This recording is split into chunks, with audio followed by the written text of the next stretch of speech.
Estimados alumnos, espero que se encuentren muy bien.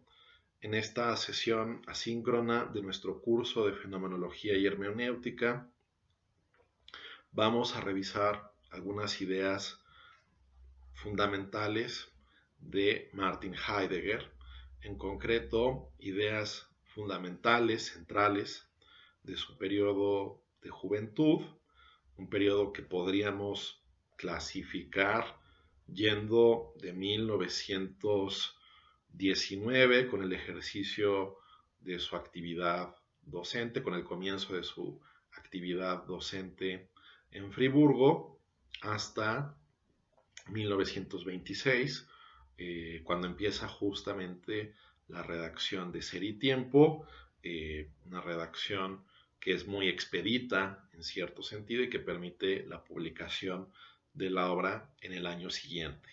Hay una gran continuidad en los intereses de Heidegger entre, repito, el comienzo de su actividad, de su ejercicio docente y la publicación de Ser y Tiempo, pero Ser y Tiempo a su vez inaugura algo particularmente propio, ¿no? Sobre eso ahondaré con más detalle más adelante.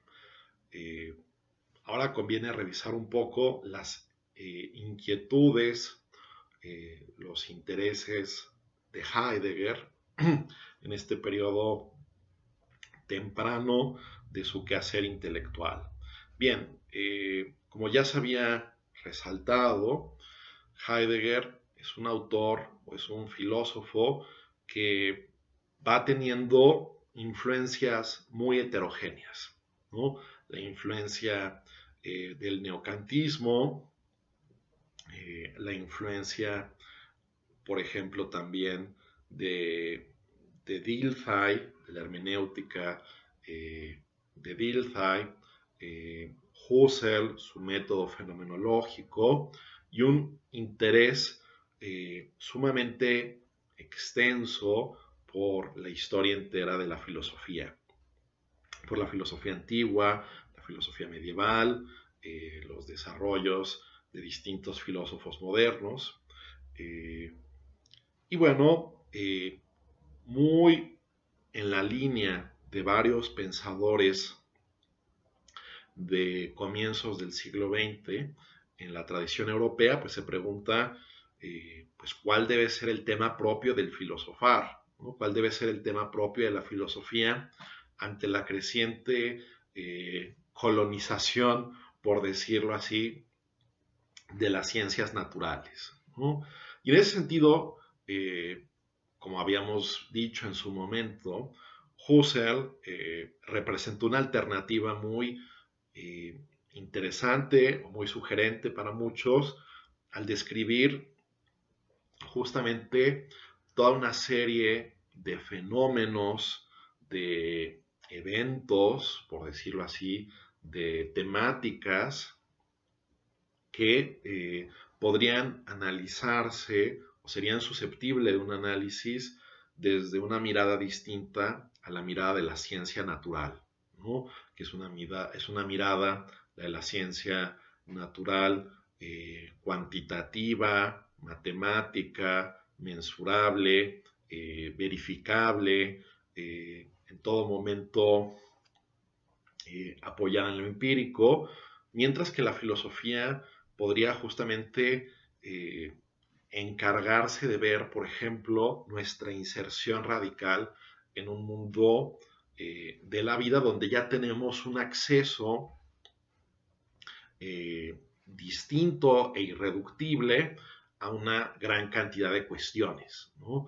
Antes de que la ciencia natural nos venga a explicar, o antes de que una determinada teoría filosófica nos venga a explicar el desarrollo conceptual, una narrativa teórica especulativa muy profunda acerca de algo, pues nosotros ya contamos con una familiaridad con el mundo y aquello que lo compone, aquello de lo que consta.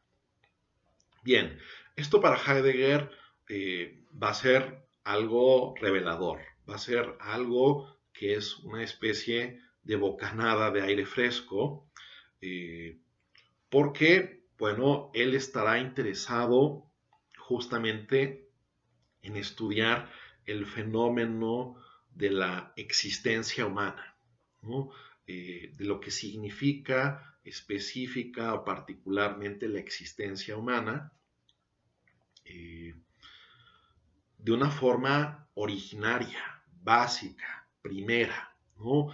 En ese sentido se ve la influencia de Husserl en Heidegger, ¿no? En tratar justamente de buscar esos accesos, ¿no? Se recordará que cuando eh, bueno, discutíamos y presentábamos a Husserl, él hablaba, por ejemplo, de la intuición categorial amplia que tenemos de objetos posicionados de distinta manera, ¿no? Y de cómo nuestra percepción del mundo ya estaba siempre articulada bajo una perspectiva de sentido, ¿no?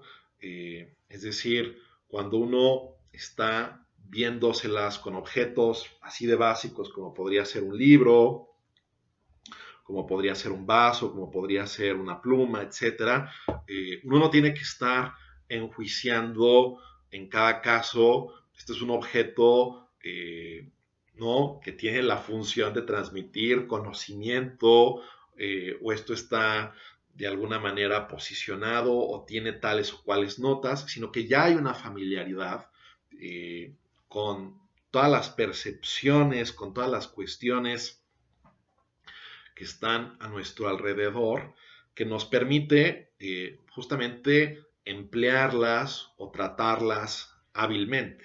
Es decir, repito, una vez ya entendido lo que significa un libro, sus usos, la manera en que digamos, está inserto en nuestro contexto habitual de actividades, pues cada vez que tengo un libro no tengo que hacer el juicio explícito, articulado, de que esto es un libro y sirve para esto y contiene tal o cual información, o no me va a indicar tales o cuales cosas, sino que ya siempre hay una determinada precomprensión de los objetos que me rodean, pues en virtud justamente de la familiaridad que va obteniéndose con el propio mundo.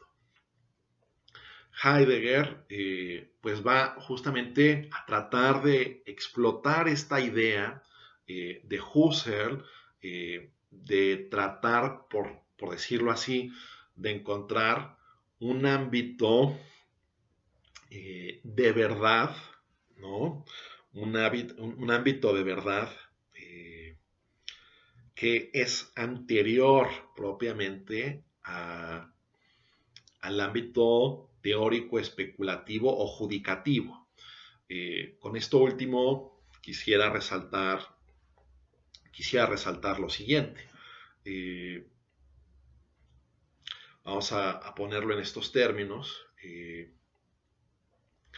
La verdad normalmente se sugería estaba en el juicio, ¿no? En el acto judicativo de la predicación, ¿no? En el decir esto es aquello o esto no es aquello o algunos estos son aquello, ¿no?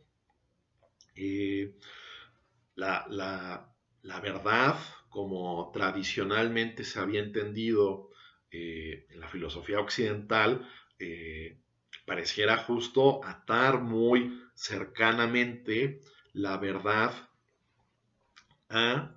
repito, a el acto judicativo, ¿no? El cual justamente sería el lugar de expresión de esta famosa sentencia de que la verdad es la adecuación de la mente con la realidad o con la cosa. Bueno, Husserl, en algún sentido, allana el camino para una concepción que Heidegger va a tratar de determinar como aletheiológica, ¿no? una concepción de la verdad como aletheia en el sentido griego, eh, en el sentido griego de las implicaciones quizás justamente de esta palabra tan particular, aletheia, ¿no? Eh, que si la analizamos etimológicamente es muy extraña, muy particular, toda vez que ella remite a una alfa privativa, ¿no? Eh, ¿No? Es a Letheia, y ese Letheia, por decirlo así, ¿de dónde viene? ¿No? Bueno, una cuestión curiosa, ¿no? Es que esto viene de un verbo, en griego el verbo lanzano, que significa, vamos a decirlo así, realizar algo ocultamente o furtivamente, ¿no? A escondidas de que esto se aprecie o de que esto se visualice, ¿no? A eso remite esa palabra, si tomáramos esa parte de eh, ese, ese sufijo, por decirlo así. Y por otra parte, pues remite también a el Lethe o el Leteo, que era el río del olvido, ¿no? Entonces, ¿qué quiere decir esto? O a qué voy con esto, ¿no? Para aterrizarlo. Bueno, aquello que es lo contrario a lo que se esconde, ¿no? Aquello contrario a lo que se olvida, pues es justamente lo que se desoculta, lo que comparece, lo que se abre, ¿no? Aquello que, repito, tiene una manifestación, un desocultamiento, un develamiento. Bueno, Heidegger va a ir perfilando una concepción de la filosofía donde la aletheia o la verdad entendida desde esta óptica muy particular, desde esta óptica muy específica, va a jugar un papel fundamental. Y para analizar qué tipo de cuestiones, bueno, las cuestiones relativas propias a la existencia humana, ¿no? A la vida humana.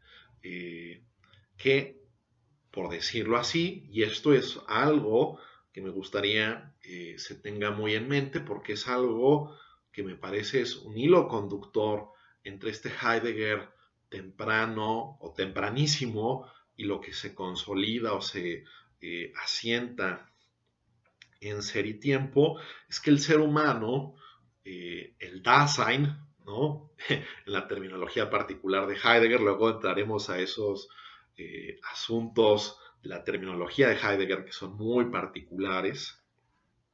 El ser humano, la existencia humana, va a ser irreductible en la perspectiva heideggeriana a pues el tipo de comprensión que pudiéramos tener sobre el vaso, por ejemplo, ¿no? Sobre una computadora, un celular, cualquier tipo de objeto, incluso ¿no?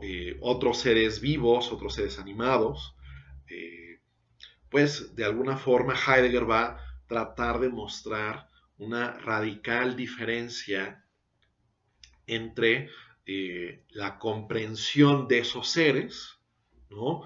Que son los seres, repito, los objetos, las cosas o incluso, repito, otros posibles seres animados ¿no? Que pudiéramos considerar, que pudiéramos traer a colación.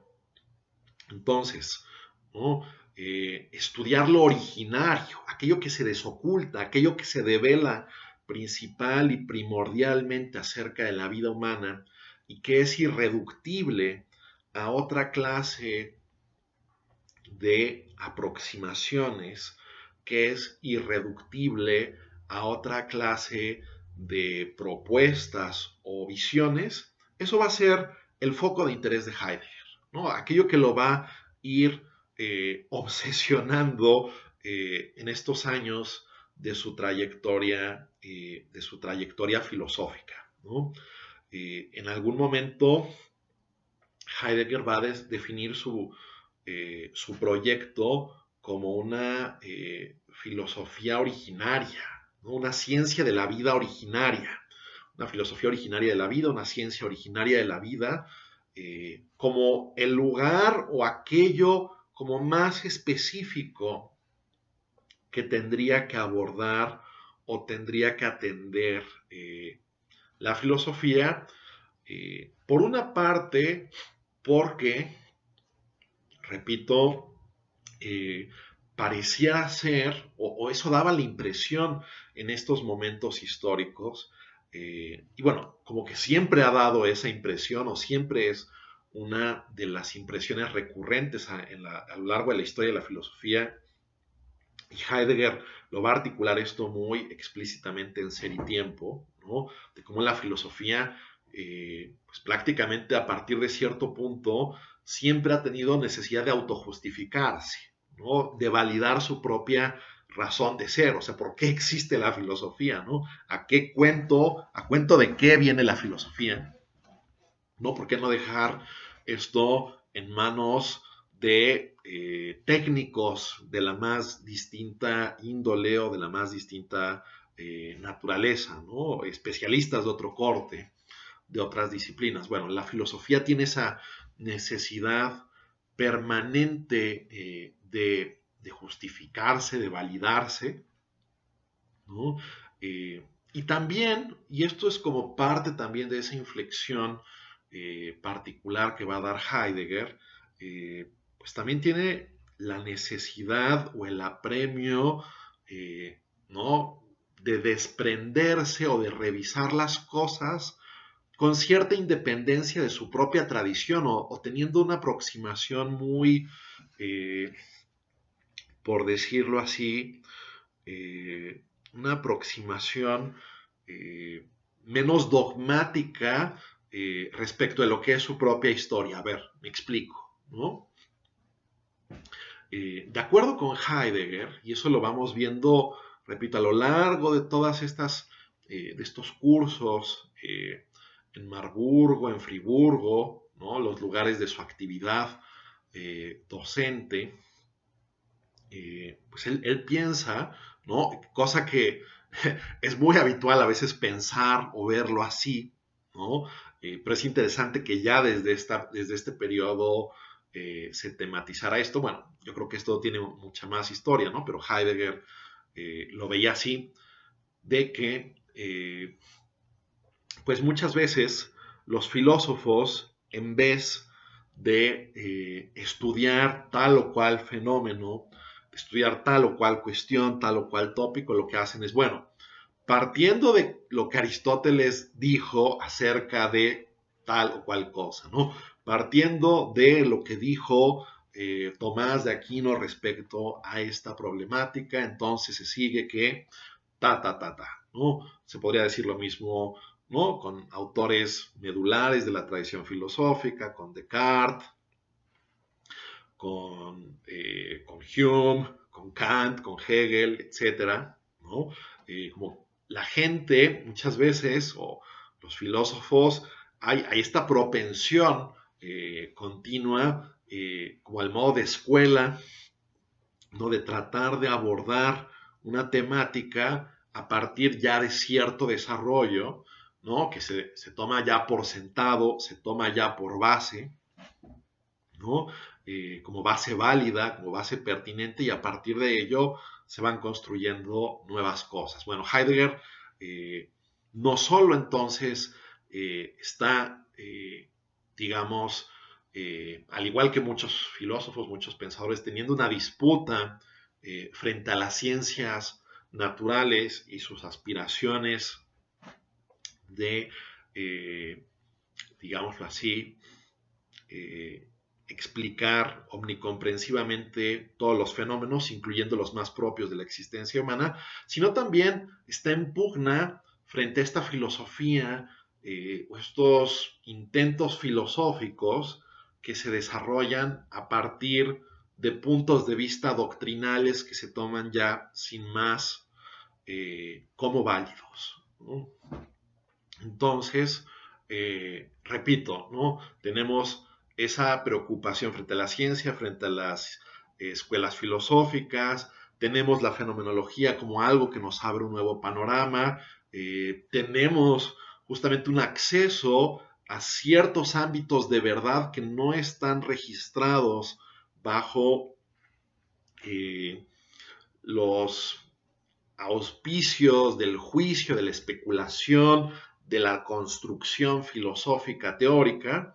Y finalmente tenemos la existencia humana como un fenómeno muy particular o singular que merecería una atención renovada, ¿no? Una atención nueva, algo que debería ponerse en un plano o en un punto de vista de una óptica muy nueva, ¿no? Tendríamos que desprendernos justamente de ciertos paradigmas que han obstaculizado nuestros accesos, ¿no? Y aquí voy a traer algo a colación, ¿no? Por ejemplo, eh, la concepción antropológica ¿no? habitual para Heidegger, pues de alguna forma es dependiente en último término de la ontología antigua, ¿no? De los presupuestos ontológicos antiguos. Es decir, si pensamos, eh, por ejemplo, ¿no? esta definición de persona de Boecio. La persona, según la define Boecio, es, es una sustancia individual de naturaleza racional.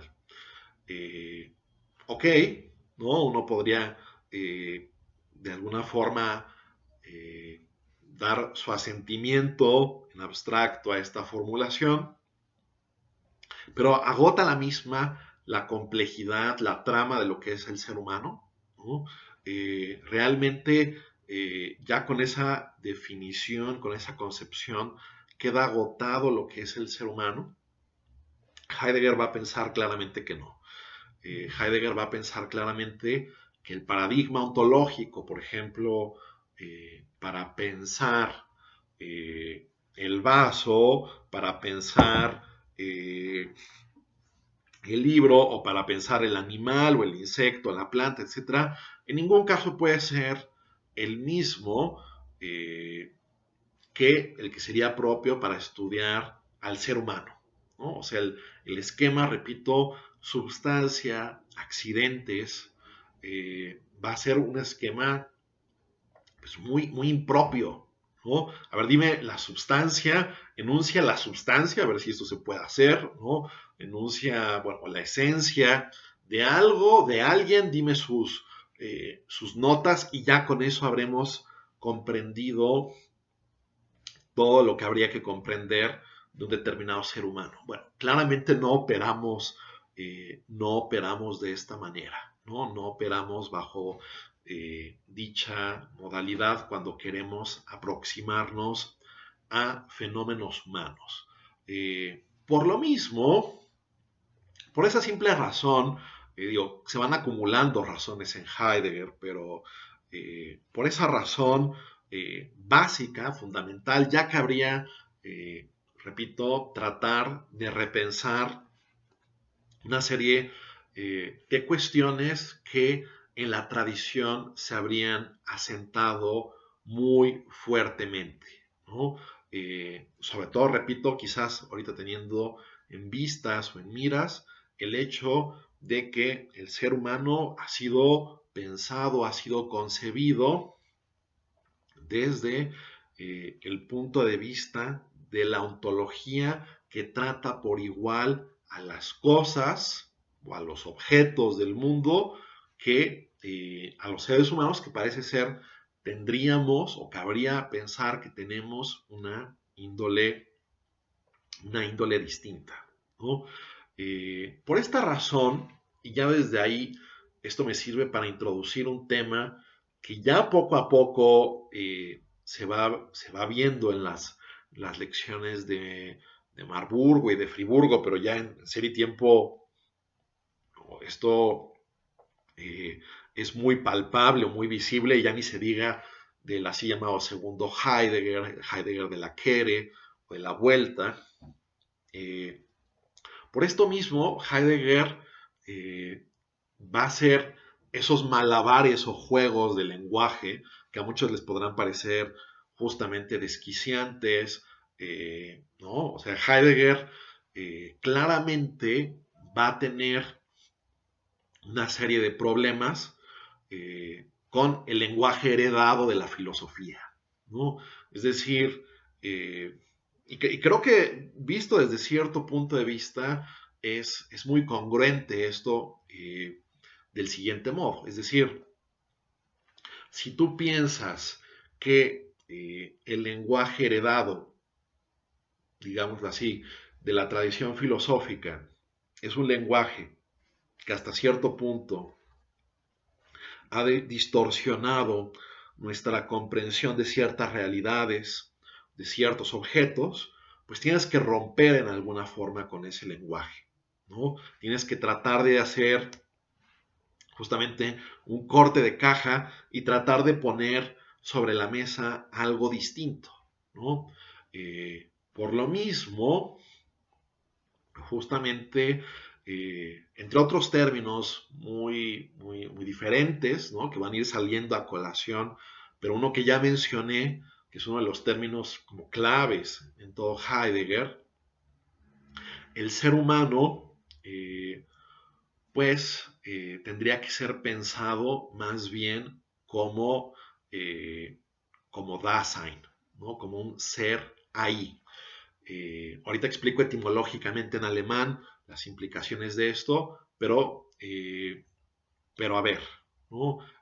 Repasando justamente las cuestiones que Heidegger quiere como poner en abstracción o dejar de lado primeramente en su análisis. A ver, si nosotros definimos, por ejemplo, al ser humano como aquello o aquel ser que, ¿no? Animal racional, ¿no? Si ya pensamos que con eso, por ejemplo, agotamos lo que es el ser humano, bueno, habrá toda una serie de cuestiones, ¿no? Si nos ceñimos a esa definición de ser humano, piensa Heidegger, habrá toda una serie de cuestiones que vamos a terminar dejando de lado, ¿no? Que vamos a terminar omitiendo, ¿no? De entrada, por ejemplo, su afectividad, ¿no? ¿Dónde queda en la noción de racional por sí misma la dimensión afectiva del ser humano? Que por cierto es una dimensión que Heidegger va a querer poner muy de relieve en Ser y Tiempo. Eh, por otra parte, incluso, ¿no? Diciendo otras cosas, eh, en la tradición, por ejemplo, teológica, ¿no? Pensar al ser humano como aquel que es el pináculo de la creación y que es un ser hecho a imagen y semejanza de Dios, ¿no? Eh, bueno, partir de esa definición como nuestra comprensión básica del ser humano, pues obviamente tiene como que muchísimos presupuestos, ¿no? Presupuestos dogmáticos, presupuestos de fe, pero que van a ir llevando la dirección del análisis hacia una orientación muy particular, ¿no? Van a ir conduciendo el análisis hacia una orientación muy particular. Heidegger piensa, no, o sea, ¿por qué tenemos que comprometernos con estas visiones determinadas del ser humano que van conduciendo, repito, nuestra mirada, nuestra atención, nuestra especulación hacia ciertos puntos de vista ya de alguna forma convalidados o comprometidos en algún sentido u otro, ¿no? ¿No? También podríamos tratar de partir de una definición del ser humano Digo que esto lo digo más de mi propia cuenta, ¿no? Pero proletarios o capitalistas o el paciente de Freud, ¿no? Los pacientes psicoanalíticos, cualquier definición que uno pudiera tratar de echar sobre la mesa, el superhombre nietzscheano, pues va a tener toda una serie de implicaciones de fondo, ¿no? Y la apuesta de Heidegger, en términos muy amplios, en términos muy generales, va a ser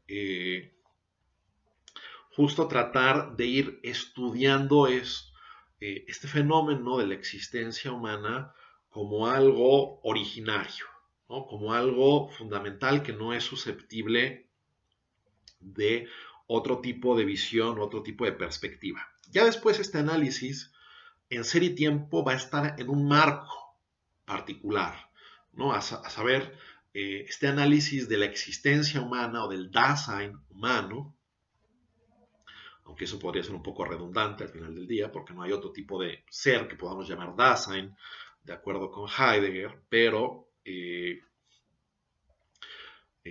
bueno, este análisis del ser humano, aunque esté hablando impropiamente, yo en estos momentos para explicar, en Ser y Tiempo va a quedar en el marco arquitectónico de lo que Heidegger va a denominar una ontología fundamental, ¿no?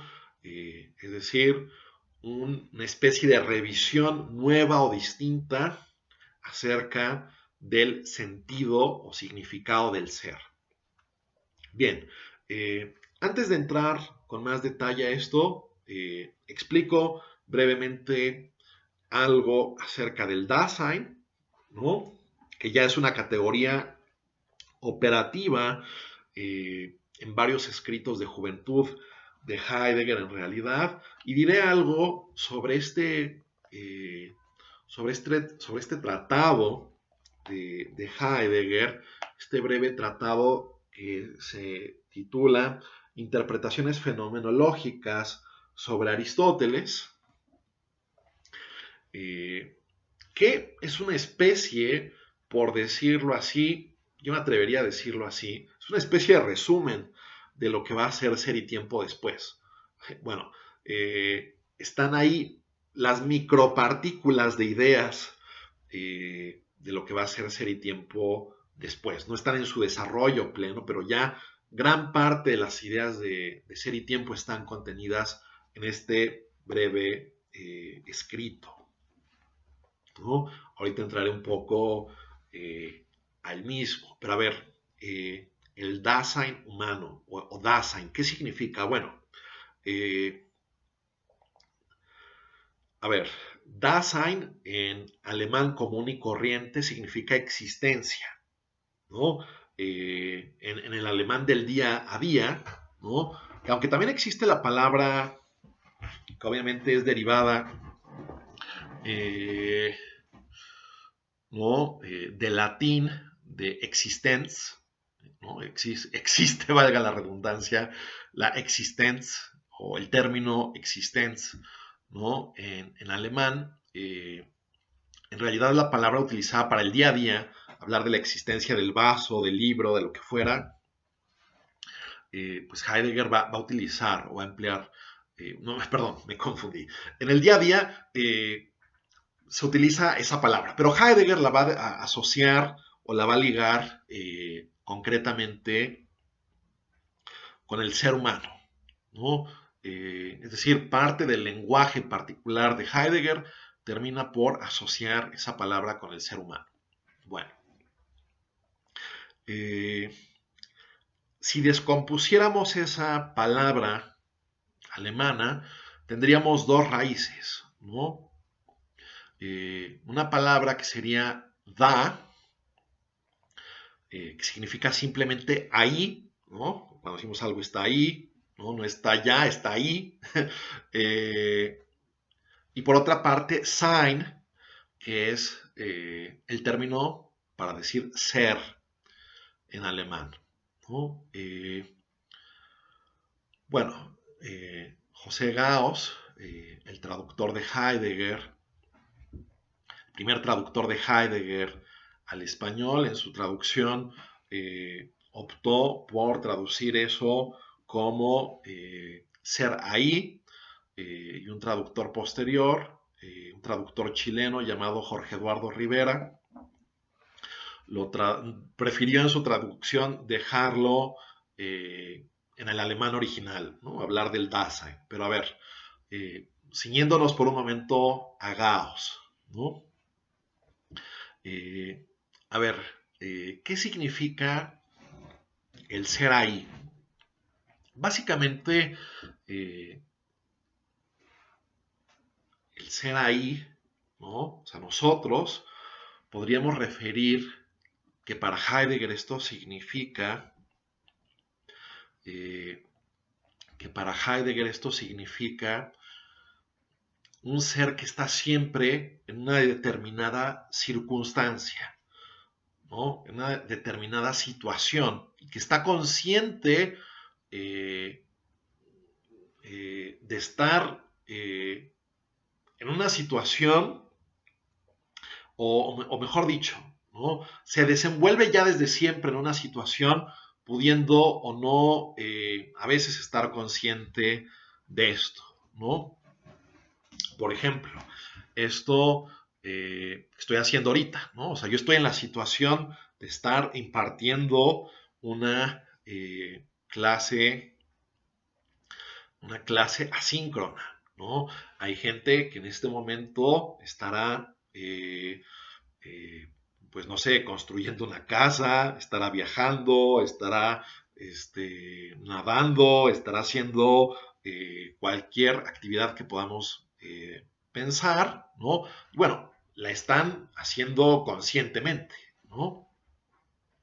Quizás no todo el tiempo están pensando, estoy nadando, ¿no? Están más bien concentrados en el acto mismo de nadar y no en decir estoy nadando. O aquel que viaja no está diciendo estoy viajando, sino que está reparando en su automóvil, está reparando en el tráfico, en toda una serie de cuestiones, ¿no? Eh, o sí puedes estar consciente, ¿no? A veces esto necesita una reflexividad mayor que te obliga como a replantearte tu actividad o tu ejercicio en un momento determinado. Pero el punto es que estamos siempre en una situación, de acuerdo con Heidegger, y siempre estamos habiéndonoslas con ella, ¿no? Habiéndonoslas con nuestra circunstancia, ¿no? Con la peculiar situación, ¿no? El momento donde estamos situados, ¿no? De ahí que también para Heidegger este término griego del kairos, ¿no? De la situación, de la ocasión, va a ser muy, muy importante en sus escritos, ¿no? Eh, y bueno, nosotros justamente al desenvolvernos o al actuar en una determinada situación o circunstancia donde comparecen ante nosotros determinados fenómenos, determinados objetos, determinadas cuestiones, pues vamos a estarlas continuamente interpretando, ¿no? Y ahí se ve justo dónde entra o dónde conecta, por decirlo así, en Heidegger la fenomenología y la hermenéutica, que eso aparece por primera vez de forma muy prístina en este escrito de las investigaciones fenomenológicas sobre Aristóteles, o así llamado Informe Nathorp. Dicho esto brevemente, ¿por qué se dice así? Bueno, porque este profesor Nathorp le exigió a Heidegger, bueno, el Ministerio de Educación le exigió un escrito para primero darle una posición un poco sui generis en Marburgo, y ya después, ya para consolidarse completamente, escribió Ser y Tiempo, ¿no? Pero primero escribió este informe donde, ¿no? Conecta la fenomenología y la hermenéutica de una forma muy prístina, ¿no? Cosa que también va a ir ocurriendo, por ejemplo, en el parágrafo 7 de Ser y Tiempo. ¿no? Nuevamente cuando eso eh, ya se desarrolla, ¿no? En esta obra de más largo aliento, de más largo alcance.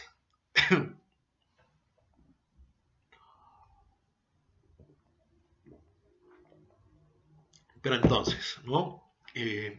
Si partimos entonces justamente de que somos seres que están interpretando su circunstancia y se están interpretando a ellos mismos continuamente, es decir, algo particularísimo de la existencia humana es justo el hecho de que ella misma se tiene que revisar permanentemente, se tiene que revisar continuamente, tiene que inspeccionarse, ¿no?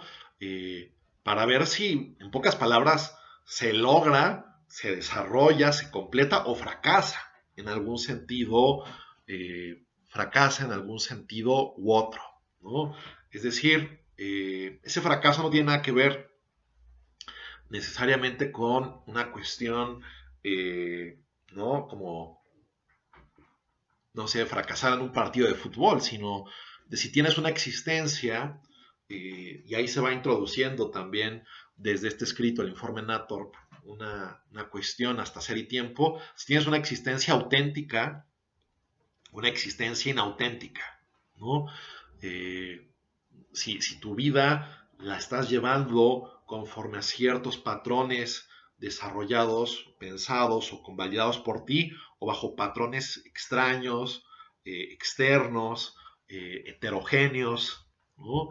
Eh, en fin, es una cuestión sobre la que más adelante estaremos hablando con mayores elementos y con mayor pertinencia. Pero el hecho fundamental es que estamos en una circunstancia de acceso al mundo ya siempre configurado con cierto sentido o significado y donde nos estamos eh, estamos interpretando también nuestra circunstancia, estamos interpretando a su vez nuestro mundo continuamente, ¿no? Entonces, ¿no? El engarce entre esta dimensión de verdades originarias o accesos básicos al mundo de la vida con una cuestión de interpretación, de exégesis, de comprensión, y pues repito, abre esa vinculación o ese engarce entre fenomenología y hermenéutica. Es decir, eh, en Heidegger hay una radicalización, por decirlo así, de lo que ya en Dilthey se está prefigurando, de que la hermenéutica no tendría únicamente que ver con cuestiones, por decirlo así, con cuestiones acerca de la interpretación de textos, ¿no? ¿No? Que en las hermenéuticas particulares, ¿no? La hermenéutica de textos sagrados, la hermenéutica literaria, la hermenéutica jurídica, pues la hermenéutica está ceñida a textos, ¿no? Pero con Dilthey y después más radicalmente con Heidegger, la vida humana es un proceso de constante interpretación, ¿no? De interpretación de uno mismo, de los objetos, de aquello que me rodea, de aquello que me circunda, ¿no? Es decir, el ser humano como un ser comprensivo de cabo a rabo, ¿no? No comprensivo en el sentido de que sea buena onda, ¿no? O de que si hiciste algo mal te entienda, sino comprensivo en el sentido de estar aprendiendo con H, ¿no? El sentido o el significado de las cosas, por muy básicas y elementales que éstas sean, en su interacción más cotidiana o en su interacción más habitual. Bueno, Heidegger piensa que esa concepción particular del ser humano, como les decía, quedó muy relegada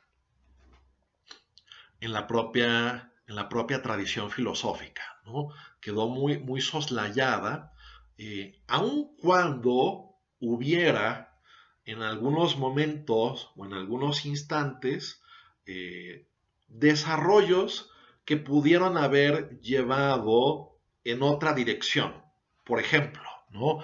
Y de ahí, y de ahí la especificidad de esta investigación sobre Aristóteles, ¿no? Tan particular o tan sui generis, porque de alguna forma, a ver, en Aristóteles tenemos este Aristóteles metafísico, ¿no? La sustancia, de los accidentes, las categorías, ¿no? De los múltiples sentidos del ser, que el ser, ¿no?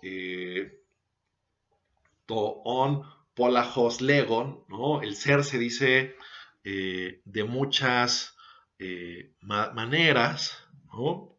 Bueno, frente a ese Aristóteles tenemos, por ejemplo, el Aristóteles de la frónesis, va a decir Heidegger, ¿no? El Aristóteles del libro sexto de la Nicomaquea, que nos habla de la contingencia, de la variabilidad de los asuntos humanos, de cómo estos siempre están compareciendo de distinta manera, y el fronimos, ¿no? El virtuoso, pues no puede tener como una receta mecánica para saber, por ejemplo, en este momento, en esta ocasión, el kairos, cómo en este kairos voy yo a, por ejemplo, ejercitar la valentía, ¿no? O cómo aquí voy a ejercitar la justicia, cómo voy aquí a, cómo voy aquí a ejercitar la amistad, ¿no? O sea, no hay una receta básica para ello, sino que de alguna forma tiene que estar justamente haciendo este ejercicio de revisar su vida eh, en un sentido particular respecto a la ocasión, pero también con vistas a un sentido temporal más amplio que lo desborda, ¿no? Es decir, en Aristóteles mismo, ¿no? Hay esta distinción en la ética nicómaco, la ética nicomaquea, en el libro sexto, entre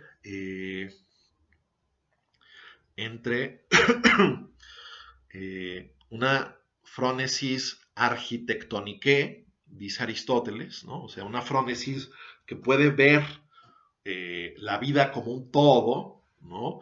Que eso, por ejemplo, el doctor Sagal, el doctor Héctor Sagal lo ha estudiado mucho y siempre hace énfasis mucho en ello, ¿no? En sus desarrollos, también el doctor Alejandro Vivo, ¿no? Cuando hablas, por ejemplo, de esa elección de vida radical, ¿no? Esta proairesis tubiu, ¿no? Esta elección de una vida, de un modo de ser genérico, pero también eso siempre tiene que estar acompañado de una frónesis cad hecaston, una frónesis de lo particular, ¿no? De los asuntos más concretos o singulares, ¿no? De ahí entonces que podamos hablar en este contexto de un círculo hermenéutico, ¿no? Como el círculo hermenéutico del que hablaba en la historia más remota de la hermenéutica Friedrich Ast, ¿no? De ir recurrentemente de las partes al todo y del todo a las partes, ¿no? En un proceso que va a ir acumulando, va a ser un proceso de ganancia de sentido. Bueno, otros pensadores fuertemente hermenéuticos como el discípulo inmediato de Heidegger, Hans-Georg Gadamer y Paul Ricoeur, el hermeneuta francés, bueno, ellos también van a brevar muchísimo de esa noción, muchísimo de esa concepción, ¿no? ¿No? Van a tener digamos, énfasis o esta admiración por el Aristóteles de la frónesis, que por lo demás, si uno abre justo este libro sexto de la Nicomaquea, ¿no? Que es parte de estos libros comunes de Aristóteles, ¿no? Entre la Eudemia y la Nicomaquea, ustedes sabrán que hay unos libros que pertenecen a una y otra tradición manuscrita, ¿no? Entonces, si se van a la Eudemia es el libro quinto, pero si es en la Nicomaquea es el libro sexto. Eh, bueno, eh, ahí se ve al comienzo del tratado, ¿no? Que Aristóteles, ¿no? Enuncia las distintas clases de virtudes, ¿no? Que hay virtudes intelectuales y hay virtudes de carácter o virtudes éticas, y dice, ¿no? Que cada una de estas, ¿no? Nosotros sabemos, son la sofía, la sabiduría, por ejemplo, la episteme, la ciencia, la frónesis, la tecne, ¿no? Eh, que cada una de ellas es un modo de alethewein, ¿no? Y lo pone Aristóteles en griego como un verbo, ¿no? Pues como modo, ¿no? Si lo tradujéramos literalmente sonaría espantoso, sonaría horrible, modos de verdaderear, ¿no? Quizás más propiamente, ¿no? Creo que esto se debería traducir el alethewein como modos o formas de estar en la verdad o de ejecutar la verdad o de aproximarse a la verdad, ¿no? Cosa que a Heidegger le parece como que muy llamativa en Aristóteles mismo, ¿no? Por eso esta investigación sobre Aristóteles para tratar de repensar, en último término, la historia pues completa de la tradición metafísica o la tradición ontológica, ¿no? Eh, a ver, lo que Aristóteles reconoció como distintos modos de verdad, poco a poco se fue diluyendo, ¿no? Poco a poco, o se fue dando un primado absoluto a la verdad tal como se entendería desde el marco de la metafísica, ¿no? O se fue dando predominio, sobre todo a partir de la modernidad, se fue dando un predominio pues a la verdad desde el paradigma de lo metodológico cuantitativo, ¿no? Siendo que en realidad habría otros ámbitos de desocultamiento o de develamiento de las cosas, ¿no? En particular, ¿no? Justamente el ámbito ético sería un ámbito de un desocultamiento, develamiento particular que sería lo más propio del tipo de seres que somos nosotros, y sin embargo es curioso que a lo largo de la tradición, si nosotros la observamos, vemos que el acento fue recayendo en el acceso de verdad que no sería el propio de la comprensión de los seres humanos y sus asuntos, sino en el cual de la forma más abstracta posible se observan las cosas. Entonces, eh, para llegar a un punto acerca de la visión de Heidegger sobre la historia, sobre la historia de la filosofía, ¿no? O sea, si uno ve los escritos de Heidegger sobre otros filósofos, ¿no? Que eso es siempre como un ejercicio llamativo por lo siguiente, porque en Heidegger, o sea, lo que uno subraya, como que Heidegger nunca lo subraya, ¿no? Perdón, sí, exacto, ¿no? O sea, lo que uno subrayaría no está subrayado en Heidegger. Y lo que uno no subraya, como que Heidegger pone ahí siempre el acento, ¿no? Al punto que uno va a los textos y uno dice, ¿por qué no olvidé de esto, no? O sea, ¿por qué no presté suficiente atención a estos detalles o a estos puntos o a estas cuestiones? Eh, entonces, como que Heidegger a veces lo que hace en su revisión de otros filósofos, es decir, bueno, a ver, está el Aristóteles de la tradición, pero también está el Aristóteles posible.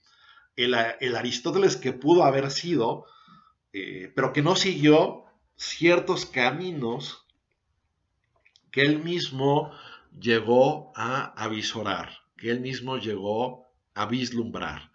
Eh, por lo mismo, en este escrito, eh, en este escrito de la investigación fenomenológica sobre Aristóteles, Informe Nathorp, Heidegger va a hablar de la destrucción, de una necesaria destrucción de la filosofía, ¿no? Quizás ahora pueda leer algún pasaje al respecto, ¿no? Pero hay que justo tratar de entender bien qué quiere decir Heidegger cuando habla de una destrucción de la filosofía. O sea, no quiere decir que él quiera acabar con la filosofía, que él piense que esta literal tienes que llegar con dinamita y hacerla implosionar, sino lo que él está pensando más bien es en que hay que como desmontar el edificio, ¿no? O sea, de hecho en algunos de sus escritos explica este tema de la destrucción, que Heidegger utiliza ahí en alemán, en el informe Nathorp, la palabra destrucción, eh, también la utiliza en Ser y Tiempo, pero a veces matiza, ¿no? Y dice, a ver, esto hay que entenderlo como un desmontaje, ¿no? O sea, cuando estás desmontando casi casi como un Lego y ves sus partes constitutivas y te fijas en ciertos engarces y en ciertas cuestiones que quizás bajo la mirada más familiar o la más habitual, eh, uno no siempre está, digamos, a sabiendas de que las cosas son así, ¿no? Bueno, de hecho esa es una eh, intuición profundamente aristotélica, ¿no? Si ustedes recordarán, por ejemplo, en el primer libro de la física, capítulo 1, dice Aristóteles, bueno, hay que conocer, ¿no? Hay que partir de las cosas tal y como son más conocidas para nosotros, eh, pros gemas para nosotros, para después llegar a observar o entender cómo son estas pros physei, ¿no? O sea, según la óptica de la naturaleza o la perspectiva más adecuada o más completa, ¿no? Por eso Aristóteles es un interlocutor tan destacado, ¿no? Para Heidegger y la vertiente que él tiene, que por lo demás, si ustedes recuerdan, yo les mencioné esto, ¿no? En algún punto, eh, a ver, uno de los grandes originadores de la remotos o padres remotos de la fenomenología fue Franz Brentano, ¿no? Quien inspiró a Husserl con su psicología descriptiva, pero quien también inspiró al joven Heidegger, ¿no? Cuando Heidegger estaba, pues no sé si estaba por ingresar o ya estaba en el seminario de teología, eh, su padre confesor le hizo llegar este libro de Brentano, este estudio de Brentano, sobre los múltiples sentidos del ser en Aristóteles, ¿no? Y eso lo maravilló a Heidegger, ¿no? O sea, Aristóteles se volvió en una referencia de cabecera para entender justamente el desarrollo general de toda la historia de la filosofía, ¿no? O sea, ya para estas alturas, ustedes deben de estar cansados de que la gente diga que se redescubre o se relee Aristóteles en un momento dado, ¿no? En la Edad Media, luego en algunos momentos modernos, luego en algunos momentos contemporáneos, pero bueno, es que esto es así, ¿no? O sea, literalmente Aristóteles siempre es visto desde otra perspectiva o es reapropiado por ciertas figuras, ¿no? Como les decía, en algún momento, en el caso de Husserl, bueno, él no prestaba tanta atención en general a la historia de la filosofía, mucho menos una de origen tan remoto como la filosofía griega, eh, o no le daba un lugar eminente, ¿no? Obviamente tenía conocimientos generales, etcétera, pero nunca se ponía, por ejemplo, a examinar o a comentar detenidamente los textos, ¿no? O sea, las influencias en todo caso filosóficas o los interlocutores filosóficos de Husserl son más bien interlocutores modernos, ¿no? Hume, Kant, ¿no? Descartes antes, ¿no?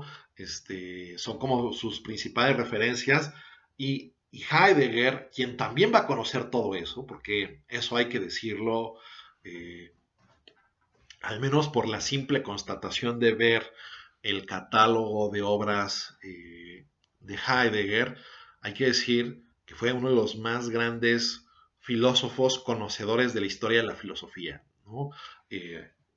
Repito, si uno va a sus escritos, uno va a ver escritos sobre filosofía antigua, filosofía medieval, filosofía moderna y pues digamos lo que habría sido desde el horizonte más cercano a Heidegger, la filosofía contemporánea, ¿no? La filosofía contemporánea en su época. Bueno, eh, entonces es necesario, en todo caso, volver a esa tradición, justamente, y aquí también vuelvo al inicio de esta exposición, porque se vuelve relevante nuevamente este concepto, porque la tradición, si bien nos ha familiarizado con ciertas cosas o con ciertos objetos, ha hecho a su vez que por esa proximidad, ¿no? Retomando ahorita un poco esa idea aristotélica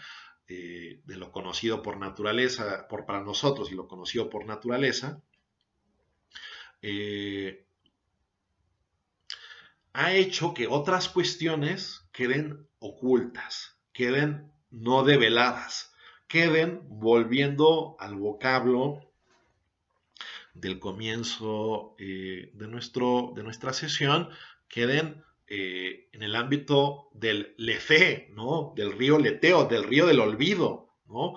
O que queden siendo parte del lanzano, ¿no? De aquello que está ahí oculto, que está furtivamente, ¿no? Pero que no se deja ver o no se deja revelar. Es decir, esta idea de una destrucción de la historia de la filosofía en Heidegger obedece, repito, a que la tradición filosófica ha hecho que cosas permanezcan ocultas o en ciertos compartimentos que ya no pueden cuestionarse, ¿no? A ver, el ejemplo más típico de esto, pues obviamente podría ser, en el caso de Heidegger, la pregunta por el ser, ¿no? Nosotros podríamos decir, bueno, el ser de suyo es indefinible. ¿Por qué? Porque no tiene género del cual hacer una diferencia específica, ¿no? O sea, no hay género y diferencia específica en la comprensión del ser y por lo tanto es un concepto que excede a una particular clase de análisis o de estudio. Bueno, ya con eso vamos a despachar la cuestión del ser, simplemente porque no podemos encajarla en el modelo de la definición por género y diferencia específica, pues Heidegger piensa, obviamente, eso es un disparate y sin embargo, hasta cierto punto podríamos decir que ha ocurrido. Bien, entonces, para saber qué se ha olvidado o qué se ha ocultado, es necesario revisar esa tradición. Que a ver, puede ser que esa tradición muestre una cara, ¿no?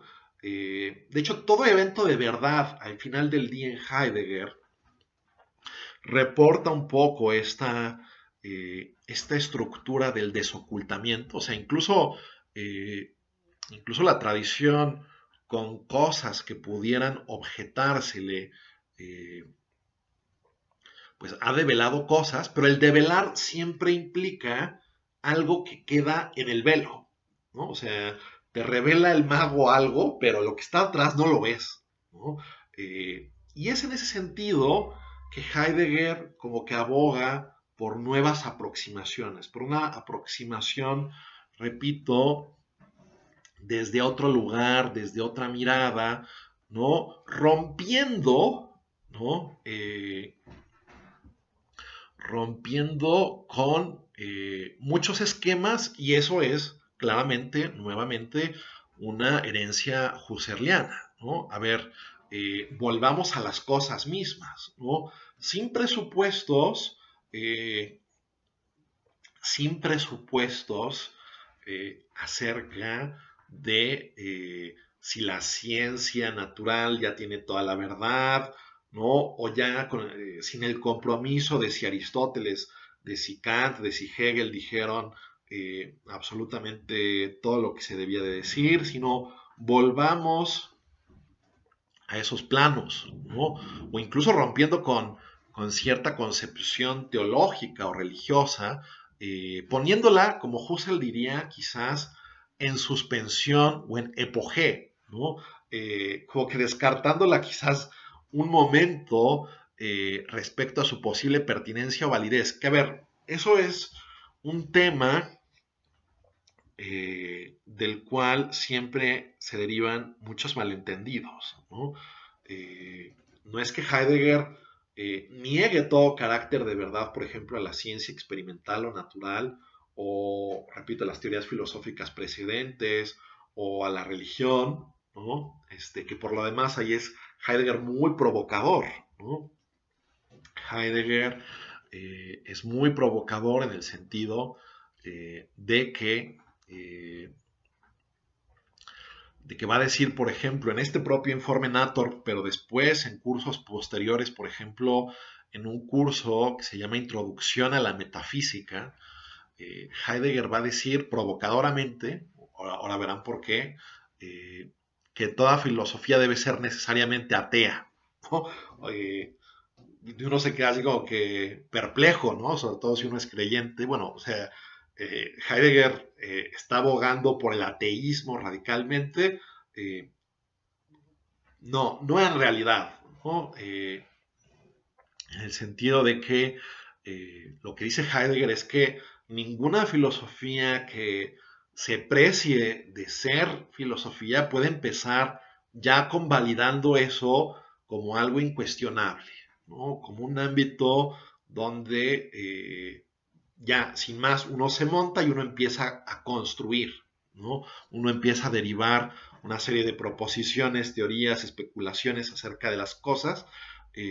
Para Heidegger, la filosofía tendría que esa vocación, pues, universal, de crítica, de revisión, etcétera. La filosofía no puede ser la anquila theologiae, como se decía en la Edad Media, ¿no? La sierva de la teología, estar subordinada en ese sentido, sino que tiene que tener, pues, a su juicio, a su entender, otro papel. Pero no es que niegue la validez de estas otras aproximaciones, ese es el malentendido que quería tratar de disipar de antemano. ¿No? No es que niegue, por ejemplo, repitiendo o trayendo a colación algo que habíamos dicho, ¿no? Por ejemplo, que esta definición de el ser humano como animal racional sea enteramente falsa, ¿no? O que la visión teológica, antropológica, de que el ser humano es un ser eh, creado a imagen y semejanza de Dios, eso no quiere decir que él esté descartando por completo que esto sea válido o que sea pertinente, ¿no? Eh, no está descartando ni el proletariado de Marx, ni está descartando, no está descartando ninguna opción de antemano, pero lo que él dice es, a ver, para acreditar la validez o pertinencia de aquellas cuestiones, tenemos que descender varios estratos más abajo, ¿no? Tenemos que hacer una ontología fundamental que clarifique, pues, justamente cuestiones eh, básicas sobre el significado del ser, ¿no? Que a ver, eh, Nosotros, quizás ya adentrándome un momento en Ser y Tiempo, aunque todavía tendré que decir algunas cosas adicionales, nosotros ya siempre tenemos una familiaridad con el ser, ¿no? Nosotros hablamos de que el vaso es, de que la mesa es, de que la computadora es, de que yo soy o que yo estoy, ¿no? Pero a ver, si ya nos manejamos respecto de eso y nos manejamos con pertinencia, pues eso quiere decir que aunque no podamos definir al ser por género y diferencia específica, sí tenemos una comprensión del ser, sí tenemos una aproximación hacia el ser ya con significado, pero ¿qué está de fondo del mismo? ¿No? ¿Qué se puede explorar? ¿Qué se deja decir a este respecto? Bueno, la intención en Ser y Tiempo es justamente esa, ¿no? Eh, en Ser y Tiempo vamos a encontrar esa intención de revisar ese sentido del ser con el cual ya en muchos sentidos estamos familiarizados, eh, y ver justo cómo es que hay un ámbito ontológico fundamental que habría sido constantemente relegado por la tradición debido a sus presupuestos, debido a ciertos compromisos teóricos ya adquiridos o validados en antaño sin que estos nuevamente se sometan a un escrutinio, ¿no? Nuevamente se sometan a un determinado tipo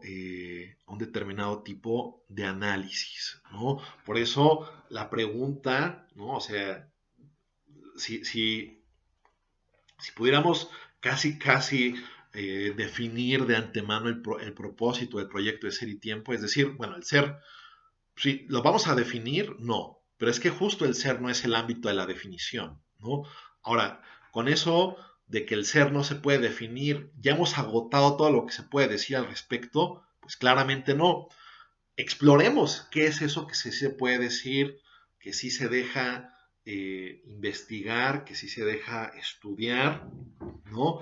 Ese va a ser el ámbito que Heidegger quiere abordar y por lo cual él invita a ese replanteamiento sobre el sentido del ser, ¿no?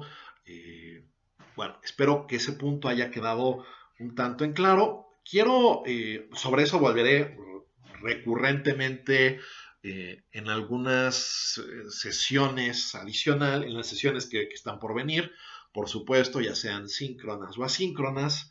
Eh, Ahora simplemente quisiera quizás terminar de ilustrar con algunos pasajes del propio Heidegger para que, digamos, se vea eh,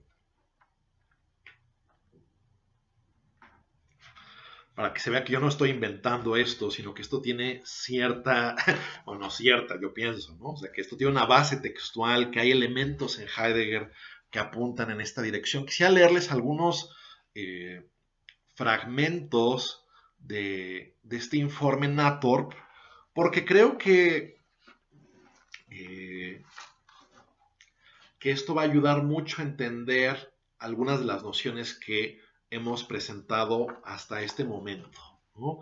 Eh, ¿No? Por ejemplo, una noción que quisiera aquí tratar de subrayar, sobre todo para darle cierta continuidad con varios ejes troncales de nuestro curso, pues es esta noción de hermenéutica como que aplicada a la existencia humana, o como Heidegger lo va a llamar aquí también en Ser y Tiempo, a la facticidad humana, ¿no?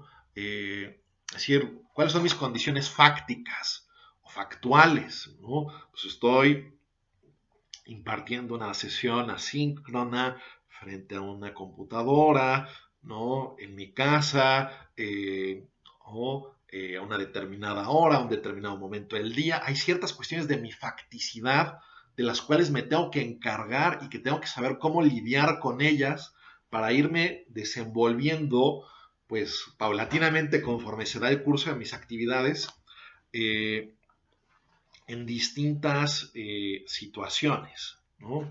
Pero a ver,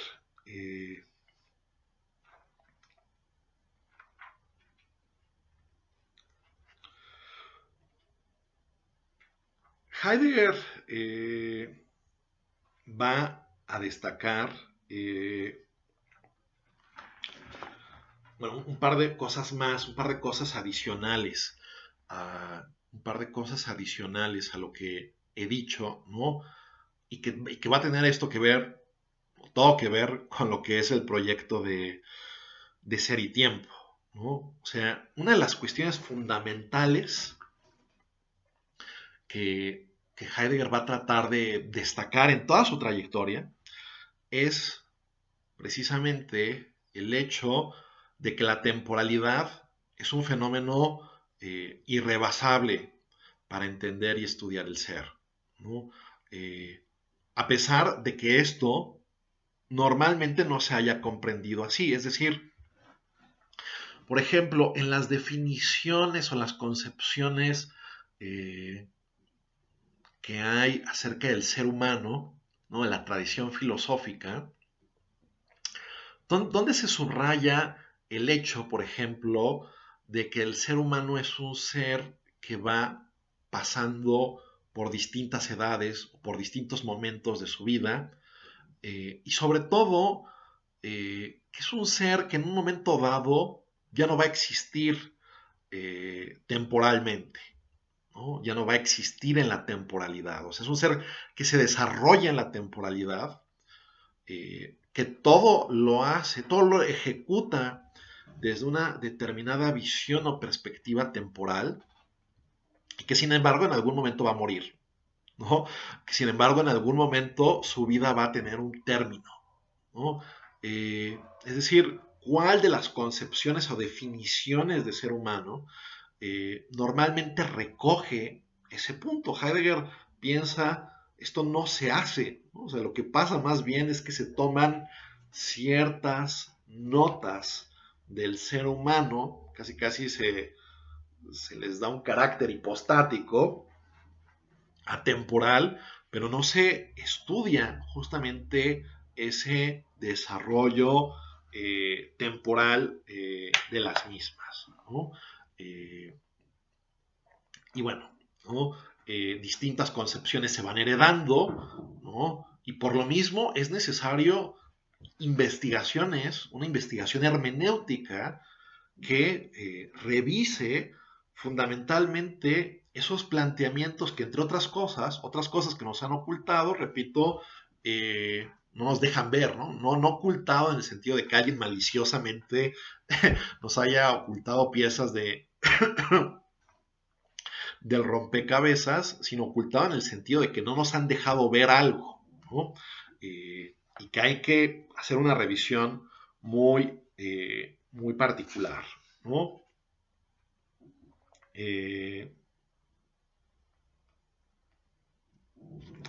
a ver, dice Heidegger, ¿no? Es que estoy viendo qué pasaje es más conveniente leer primero. Bueno, primero voy a leer este, ¿no?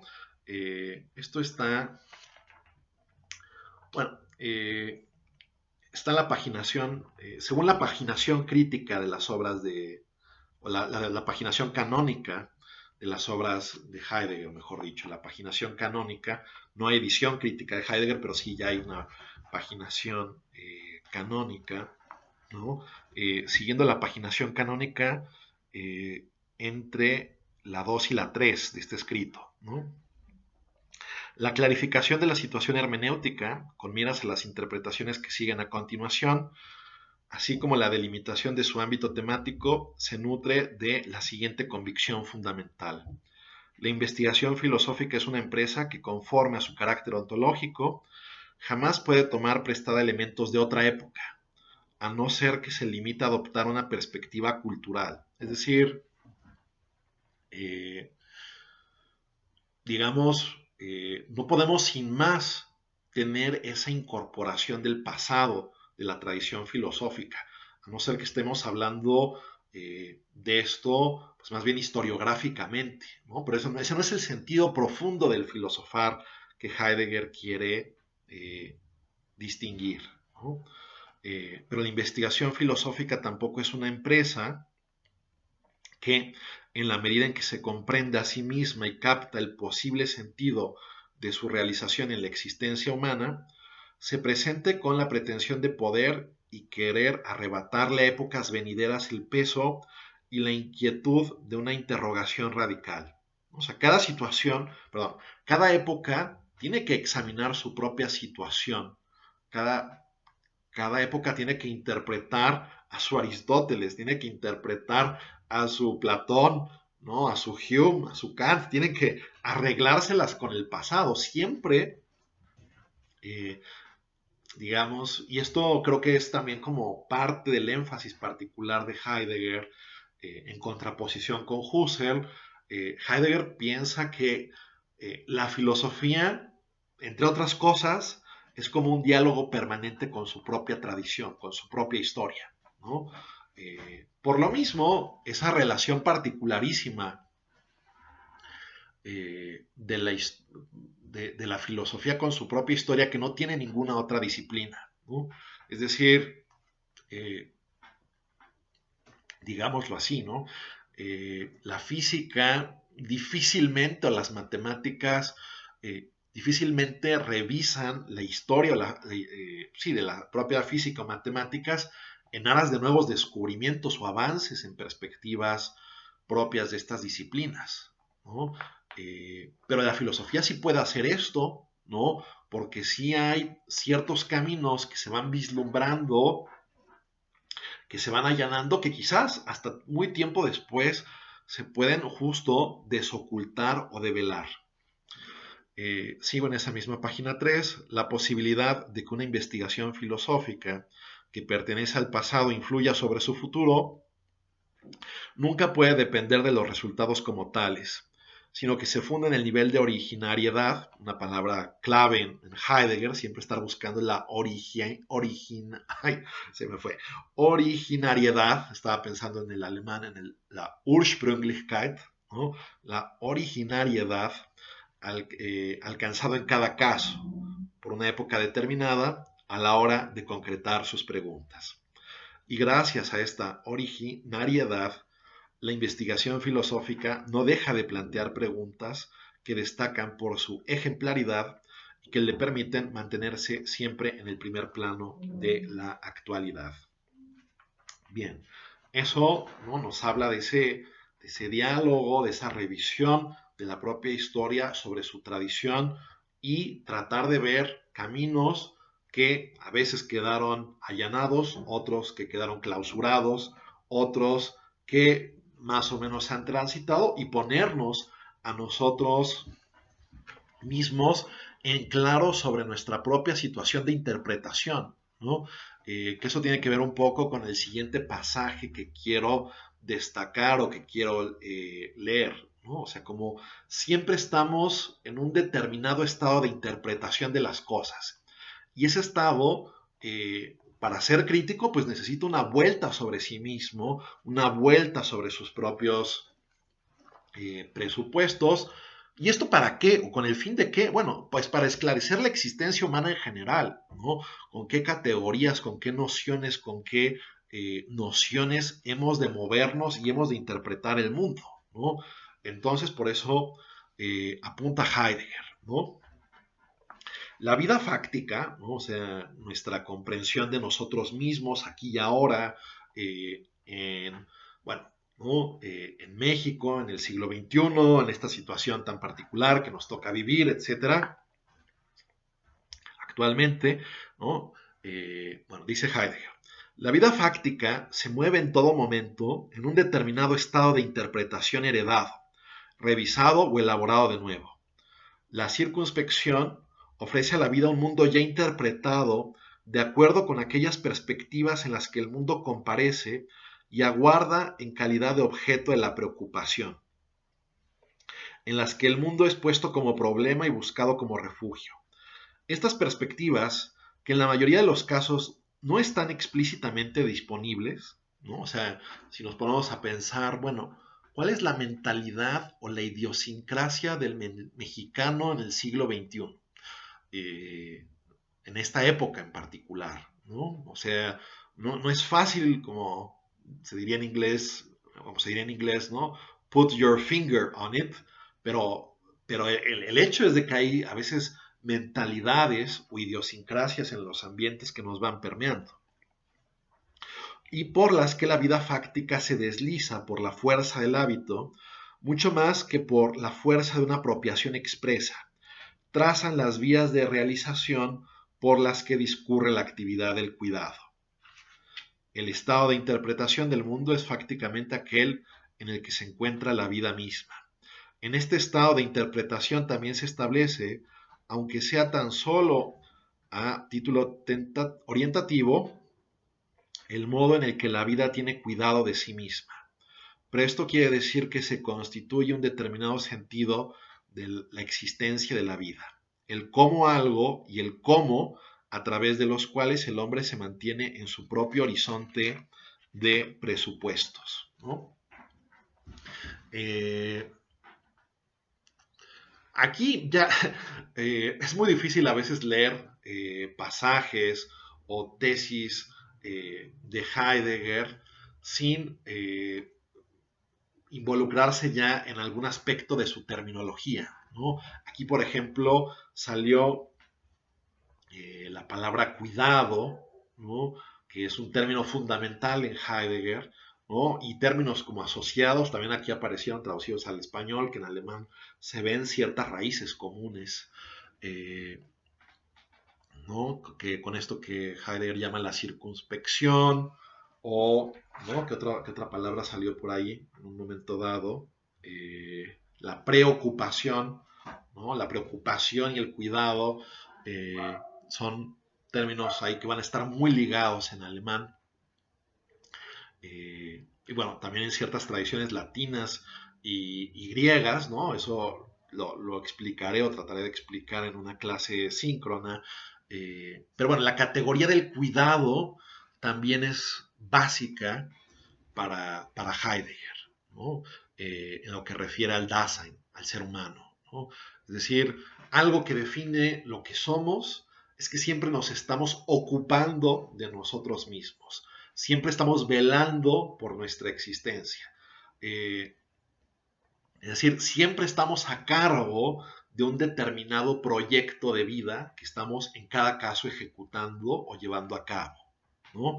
Eh, y por eso esta categoría del cuidado, que no tiene que ver como cuando hablamos del cuidado de la piel, o bueno, tiene que ver sí con eso, pero ahí nos agota el cuidado, ¿no? O sea, el cuidado del Dasein también podría ser en un momento dado, pues lo que ustedes están haciendo, estudiar una carrera profesional, ¿no?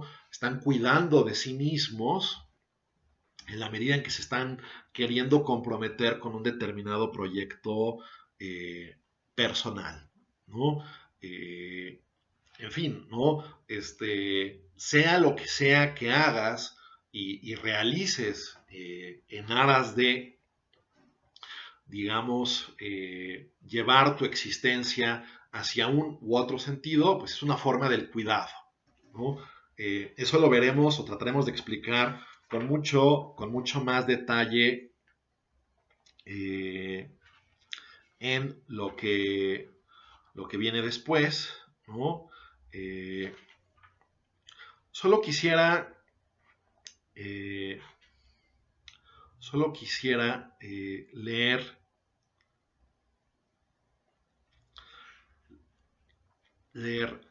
un par de pasajes más, ¿no?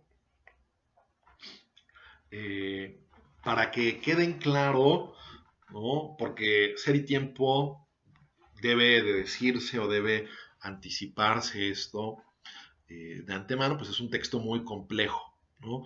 Y a veces pienso que justamente los escritos de este primer Heidegger nos ayudan a entenderlo de mejor forma, ¿no? Nos abren un camino, nos facilitan la vida. Eh, entonces, nada más algo para cerrar ya con el tema propio de la clase, de la sesión. Eh, Quisiera justo subrayar un par de pasajes donde se nos habla de esta asociación de hermenéutica y fenomenología, ¿no? Para que se vea, quede muy en claro que yo no estoy inventando esto, sino que esto se va dando con Heidegger, ¿no? Esto es página 16 de la paginación canónica, ¿no? Dice Heidegger, ontología y lógica deben ser reconducidas a la unidad originaria del problema de la facticidad, ¿no? Y por consiguiente deben ser comprendidas como expresiones de la investigación fundamental. Investigación que puede definirse como hermenéutica fenomenológica de la facticidad. Es decir, hermenéutica fenomenológica, o después también va a ser intercambiable, ¿no? Una fenomenología hermenéutica es claramente el tipo de método que Heidegger va a ir tratando de establecer o de asentar en su análisis y sobre todo referido a qué, ya no a textos, repito, ¿no? Ya no es el tema de la interpretación del sentido de un texto, sino el sentido de la existencia, de la propia vida humana, ¿no?